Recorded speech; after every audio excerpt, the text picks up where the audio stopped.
सातवां अध्याय राजा त्रिशंकु और हरिचंद्र की कथा।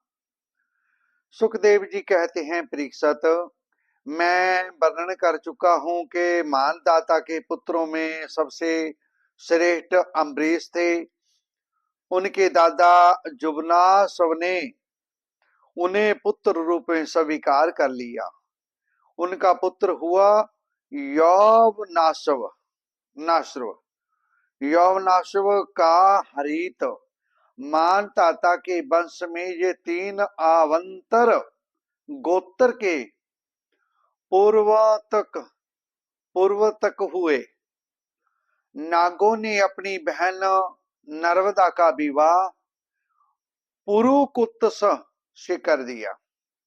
नागराज वासुकि की आज्ञा से नर्मदा अपने पति को रसातल में ले गई। वहां भगवान की शक्ति से संपन्न होकर पुरुकुत्स ने वध करने योग्य गंधर्वों को मार डाला। इस पर नागराज ने प्रसन्न होकर पुरुकुत्स को वर दिया कि जो इस प्रसंग का स्मरण करेगा वह सर्पों से निर्भय हो जाएगा। राजा पुरुकुत्स का पुत्र त्रैसदुसु था। उसके पुत्र हुए अन्नरणे। अन्नरणे के हर्षरव। तिरवंत के पुत्र सत्यव्रत हुए। यही सत्यव्रत त्रिशंक के नाम से विख्यात हुए। अपने पिता और गुरु के शाप से चंडाल हो गए थे, परंतु विश्वामित्र जी के प्रभाव से वे शरीर स्वर्ग में चले गए। देवता ने उन्हें वहां से ढकेल दिया और वे नीचे की ओर सिर किए हुए गिर पड़े। परंतु विश्वामित्र जी ने अपने तपोबल से उन्हें आकाश में ही स्थिर कर दिया। वे अब भी आकाश में लटके हुए दिखते हैं। त्रिशंकु के पुत्र थे हरिचंद्र। उनके लिए विश्वामित्र और वशिष्ठ एक दूसरे को शाप देकर पक्षी हो गए और बहुत वर्षों तक लड़ते रहे। हरिचंद्र के कोई संतान ना थी। इससे वे बहुत उदास रहा करते थे। नारद के उपदेश से वे वरुण देवता की शरण में गए और उनसे प्रार्थना की, प्रभु मुझे पुत्र प्राप्त हो। महाराज, जब मेरे वीर पुत्र होगा तो मैं उसी से आपका यजन करूंगा। वरुण ने कहा, ठीक है। तब वरुण की कृपा से हरिचंद्र के अरहोत नामक का पुत्र हुआ। पुत्र होते ही वरुण ने आकर कहा, हरिचंद्र, तुम्हें पुत्र प्राप्त हो गया, अब इसके द्वारा मेरा यज्ञ करो। हरिचंद्र ने कहा, जब आपका यह यज्ञ पशु रोहत 10 दिन में अधिक का हो जाएगा तब यज्ञ के योग होगा। 10 दिन बीतने पर वरुण ने आकर फिर कहा, अब मेरा यज्ञ करो। हरिचंद्र ने कहा, जब आपके यज्ञ पशु के मुंह में दांत निकलाएंगे तब वह यज्ञ के योग होगा। दांत उगाने पर वरुण ने फिर कहा आकर कि अब यज्ञ करो, दांत आ गए, अब इसके दांत निकलाए, मेरा यज्ञ करो। हरिचंद्र ने कहा, जब इसके दूध के दांत गिर जाएंगे तब वह यज्ञ करने योग्य होगा। दूध के दांत गिर गए। वरुण ने फिर कहा, अब इस यज्ञ पशु के दांत गिर गए, मेरा यज्ञ करो। हरिचंद्र ने कहा, जब इसके दोबारा दांत आ जाएंगे तब यह पशु यज्ञ के योग्य हो जाएगा। दांतों के फिर उगाने पर वरुण ने कहा, अब मेरा यज्ञ करो। हरिचंद्र ने कहा, वरुण जी महाराज, क्षत्रिय पशु तब यज्ञ के योग होता है जब वह कवच धारण करने लगे। परीक्षित, इस प्रकार राजा हरिचंद्र पुत्र के प्रेम से हिला बहला करके समय टालते रहे। इसका कारण वह था कि पुत्र स्नेह की फांसी ने उनके हृदय को जकड़ लिया था। वे जो जो समय बताते वर्ण देवता उसी की बाट देखते। जब रोहतक को इस बात का पता चला कि पिताजी तो मेरा बलिदान करना चाहते हैं, तब वह अपने प्राणों की रक्षा के लिए हाथ में धनुष लेकर वन में चला गया। कुछ दिन के बाद उसे मालूम हुआ कि वर्ण देवता ने रुष्ट होकर मेरे पिताजी पर आक्रमण किया है, जिसके कारण वे महोदर रोग से पीड़ित हो रहे हैं। तब रोहित अपने नगर की ओर चल पड़ा, परंतु इंद्र ने आकर उसे रोक दिया। उन्होंने कहा, बेटा रोहित, याग पशु बनकर मरने की अपेक्षा तो पवित्र तीर्थ और क्षेत्रों का सेवन करते हुए पृथ्वी में विचरना ही अच्छा है। इंद्र की बात मानकर वह 1 वर्ष तक और वन में ही रहा। इसी प्रकार दूसरे, तीसरे, चौथे, 5वें वर्ष भी रोहित ने अपने पिता के पास जाने का विचार किया, परंतु बुढ़े ब्राह्मण का वेश धारण कर इंद्र देवता फिर आ गए, उसे रोक देते हैं। इस प्रकार से वर्ष तक रोहित वन में ही रहा। 7वें वर्ष जब वह अपने नगर को लौटने लगा, तब उसने आजी गर्त से उनके माजले पुत्र सुन सोप को मोल ले लिया। उसे जग पशु के बनाने के लिए अपने पिता को सौंप कर उनके चरणों में नमस्कार किया। तब परम यशस्वी श्रेष्ठ चरित्र वाले राजा हरिचंद्र ने महोदर रोग से छूटकर पुरुष समेत जग द्वारा वर्ण आदि देवताओं का जजन किया। उस जग में विश्वामित्र जी होता हुए परम श्यामी जामदगन ने आद्राव युक्त काम किया। वशिष्ठ जी ब्रह्मा बने और आयास से मुनि सामगान करने वाले उद्गाता बने। उस समय इंद्र ने प्रसन्न होकर हरिचंद्र को एक सोने का रथ दिया था।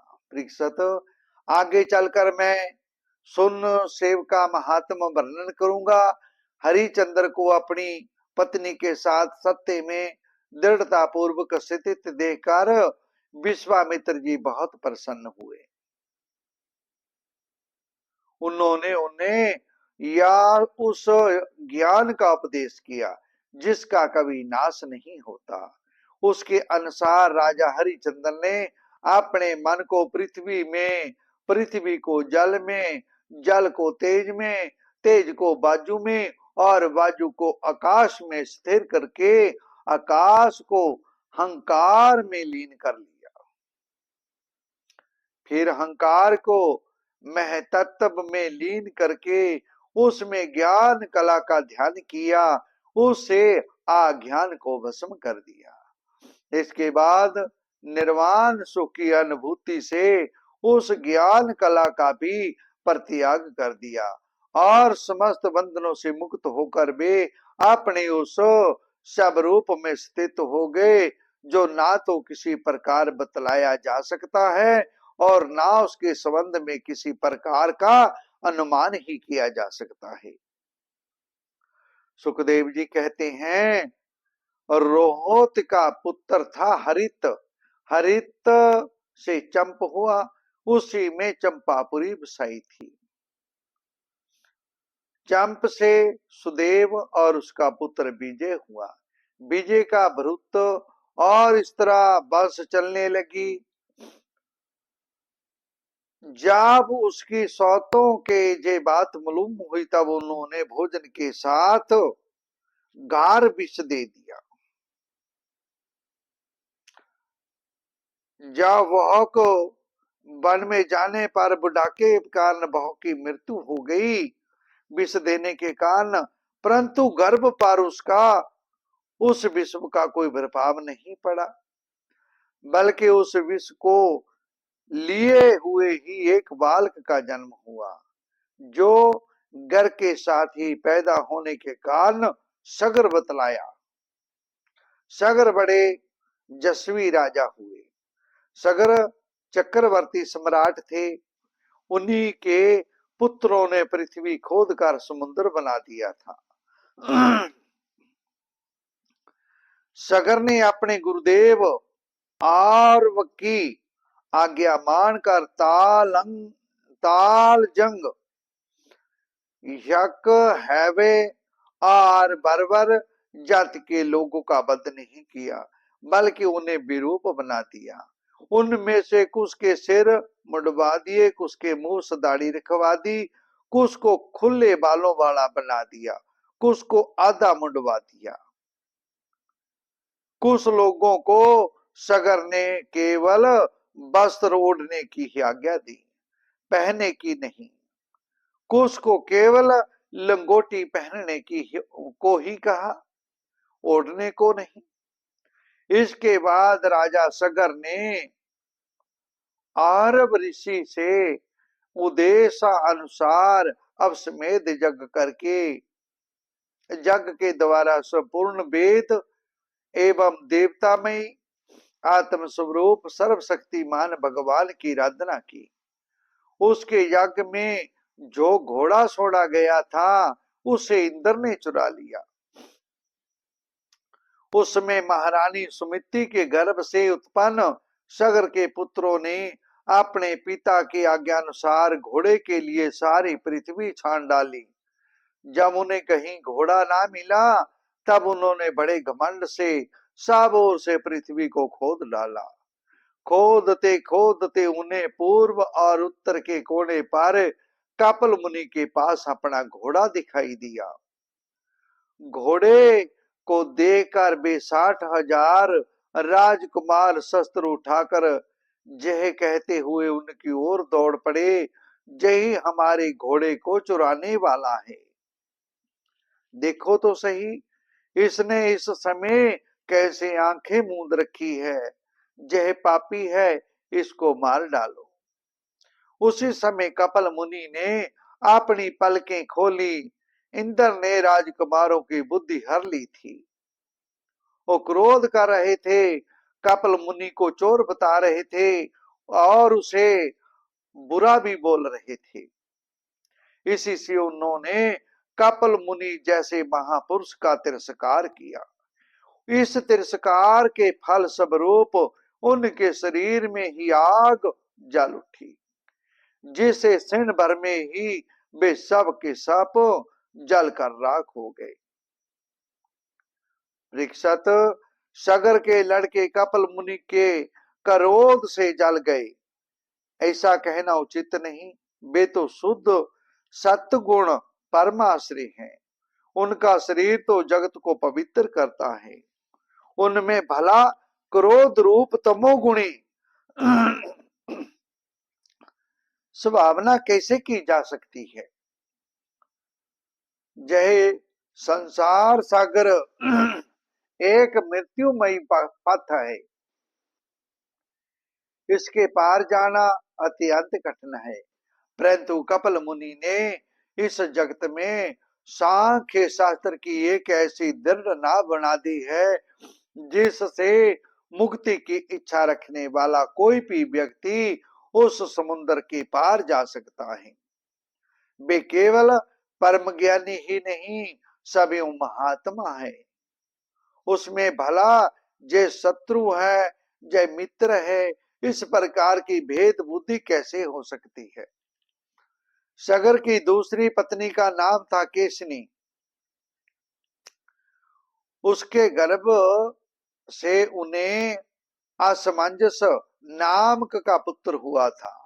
अजमंजस के पुत्र का नाम था असुमान। अपने दादा सगर की आज्ञा को पालना तथा उन्हीं की सेवा में लगा रहता। असमंजस पहले जन्म में जोगी थे।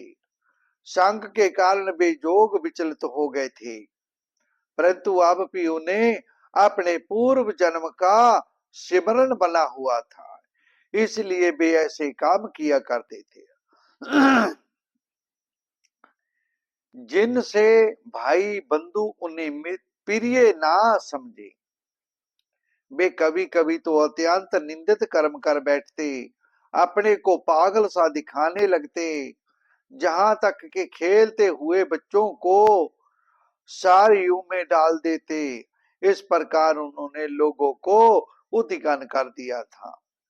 अंत में उनकी ऐसी करतूत देखकर पिता ने पुत्र स्नेह को तिलांजलि दे दी और उन्हें त्याग दिया।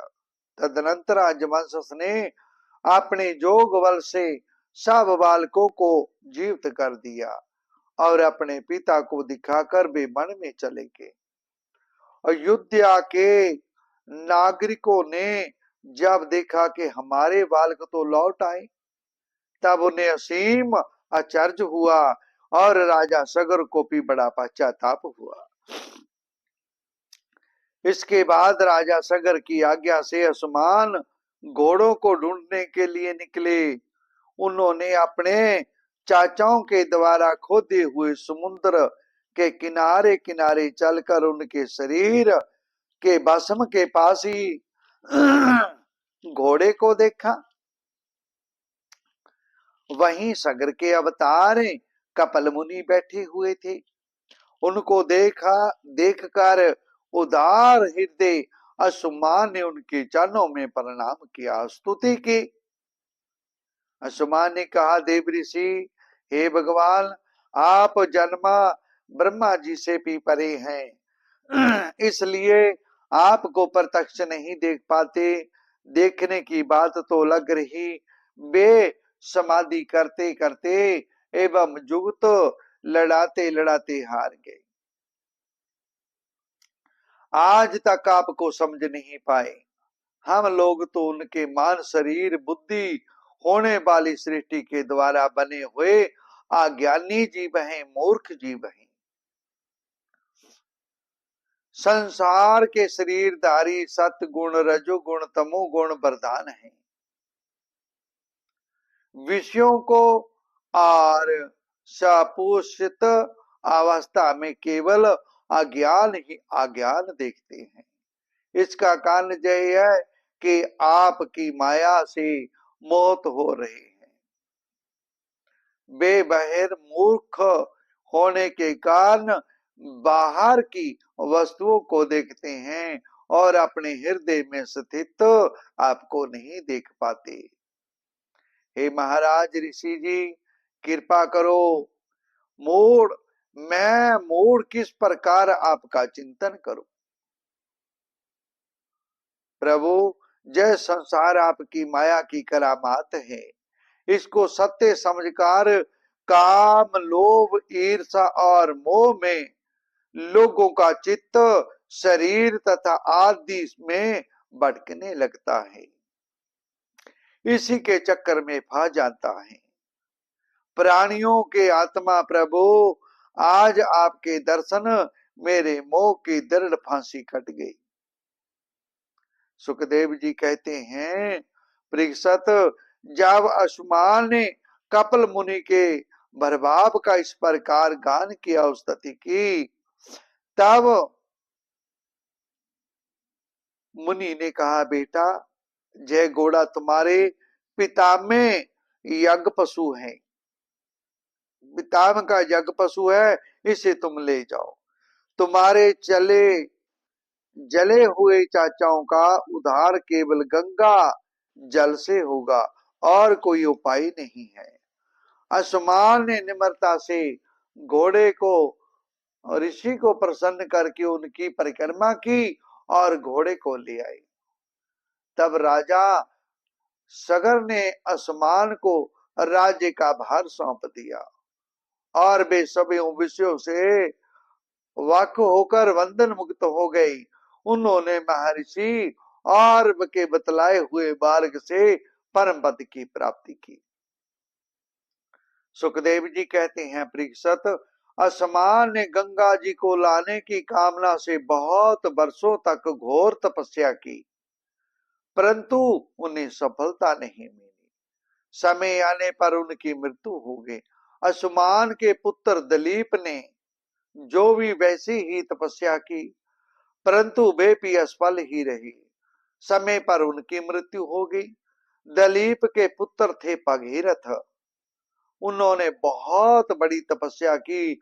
उनकी तपस्या से प्रसन्न होकर भगवती गंगा ने उन्हें दर्शन दिया और कहा, मैं तुम्हें वर देने के लिए आई हूं, वर मांगो। और ऐसा कहने पर राजा भगीरथ ने बड़ी निम्रता से अपना अभिप्राय प्रकट किया। मृत्युलोक में चलिए, जिस समय स्वर्ग से पृथ्वी पर गिरूं, उस समय मेरे भेग को कोई धारण करने वाला होना चाहिए।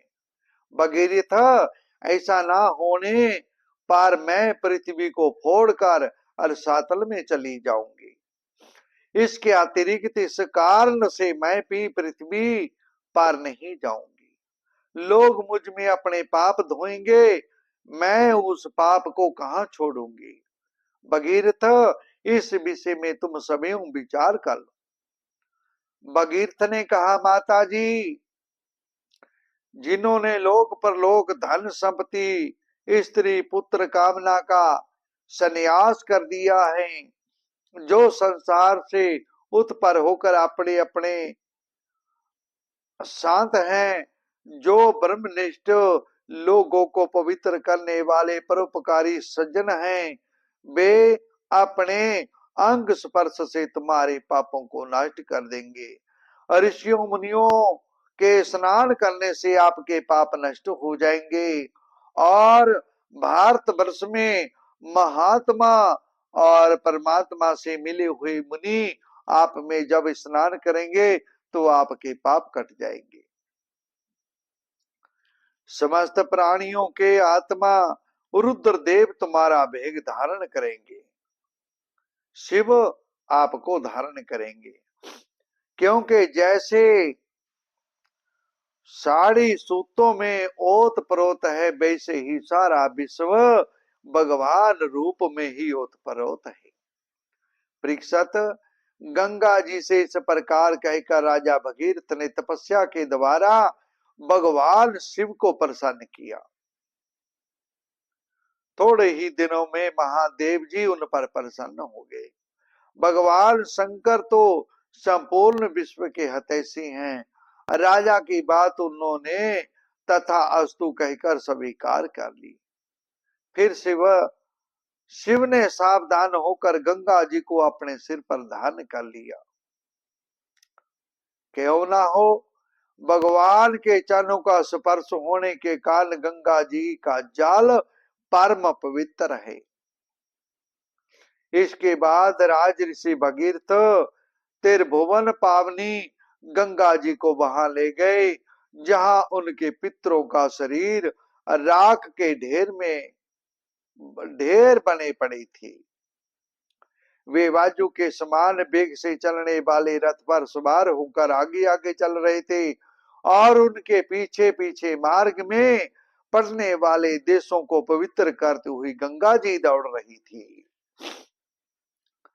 इस प्रकार गंगा सागर संगम पर पहुंचकर उन्होंने सागर के जले हुए पुत्रों को अपने जल में डुबो दिया। सागर के पुत्र ब्राह्मण के तिरस्कार के कारण भस्म हो गए थे, इसलिए उनके उद्धार का कोई उत्तम उपाय ना था। फिर केवल शरीर की राख के साथ गंगा जल का स्पर्श हो जाने से ही वे स्वर्ग में चले गए। परीक्षित, जब गंगा जल से शरीर की राख का स्पर्श हो जाने से सागर के पुत्रों की स्वर्ग प्राप्ति हुई, तब जो लोग श्रद्धा के साथ नियम लेकर गंगा जी का सेवन करते हैं, उनके बंधन में तो कहना ही क्या है। मैंने गंगा जी की महिमा के संबंध में जो कुछ कहा है उसमें आचार्य की कोई बात नहीं है, वह सत्य है। क्योंकि गंगा जी भगवान के चरण कमलों से निकली हुई है, जिनका श्रद्धा के साथ चिंतन करके बड़े बड़े मुनि निर्मल हो जाते हैं, तीनों गुणों के कठिन बंधन को काट कर तुरंत भगवत स्वरूप बन जाते हैं। फिर गंगा जी संसार का बंधन काट दे, इसमें कौन बड़ी बात है। भगीरथ का पुत्र श्रुत नाव पूर्वोतक नाव से भिन्न है।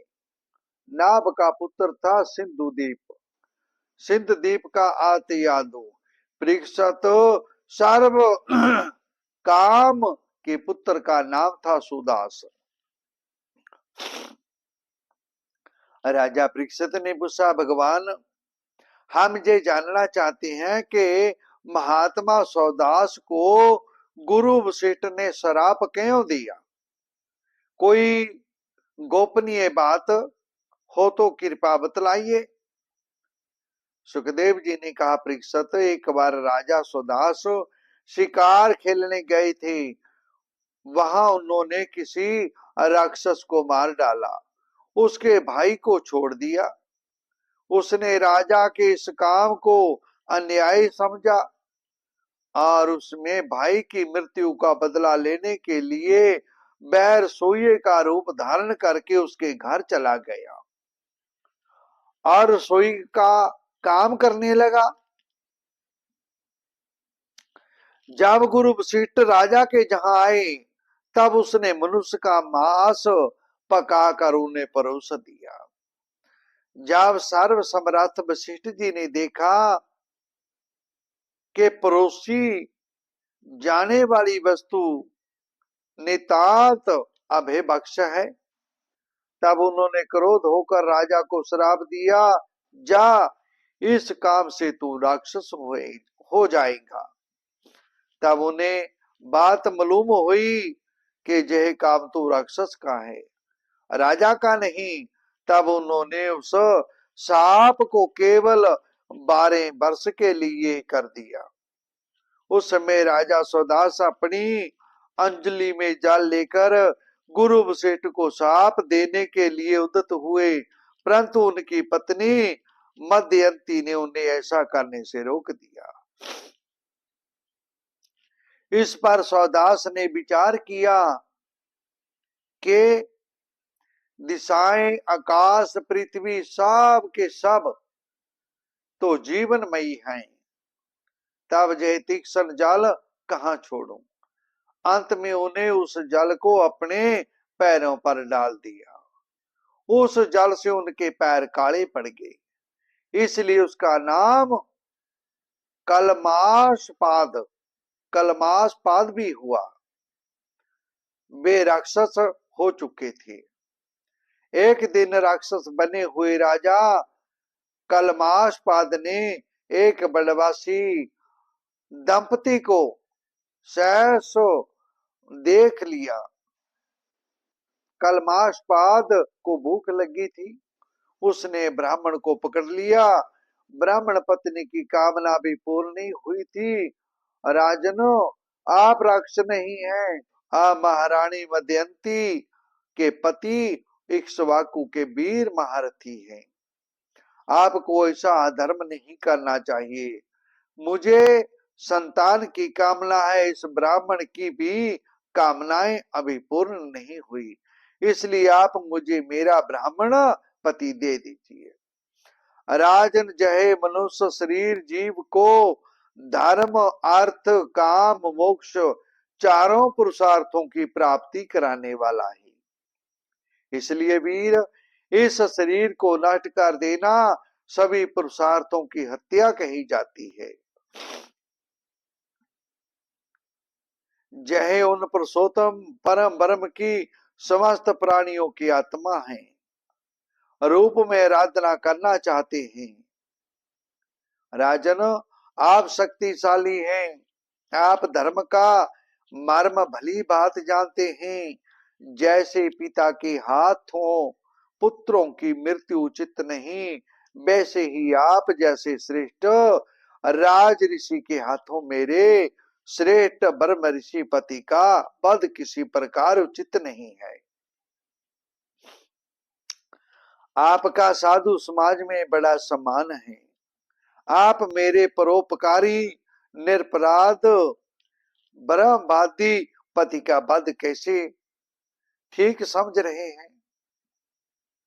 गौ के समान है, फिर भी यदि आप इन्हें खा डालना चाहते हैं तो पहले मुझे खा डालिए, क्योंकि अपने पति के बिना मुर्दे के समान हो जाऊंगी।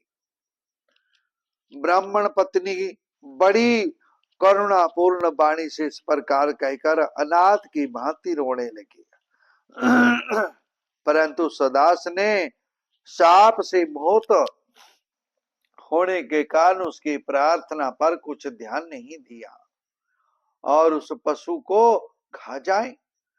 जा ब्राह्मणी देखा कि राक्षस ने मेरे गर्भधान के लिए उद्दत पति को खा लिया, तब उसे बड़ा शोक हुआ। अरे पापी, मैं अभी काम से पीड़ित हो रही थी, ऐसी अवस्था में तूने मेरे पति को खा डाला। इसलिए मूर्ख, जब तू स्त्री के पास जाएगा तभी तेरी मृत्यु हो जाएगी।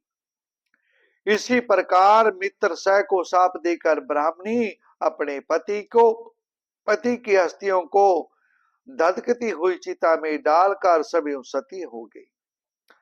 12 वर्ष बीतने पर राजा सौदास शाप से मुक्त हो गए। जब वे सहवास के लिए अपनी पत्नी के पास गए तब उसने रोक दिया। उसे श्राप की याद आई। इसके बाद उन्होंने स्त्री सुख का बिल्कुल परित्याग ही कर दिया। मध्यांती 7 वर्ष तक गर्भ धारण किए रही, परंतु बच्चा नहीं हुआ। श्राप के कारण अक्षमक से मूल का जन्म हुआ था। जब परशुराम जी पृथ्वी को क्षत्रियहीन कर रहे थे, तब स्त्रियों ने उसे छिपा कर रख लिया था। उसी से उसका नाम नारी कवच भी हुआ है। और आकाश में विचरने वाले परशुराम जी बहुत भगवान के प्यारे और भगवान के हरि भक्त थे। परीक्षित, भगवान ने राजा खटवांग की बुद्धि को पहले से ही अपनी ओर आकर्षित कर रखा था।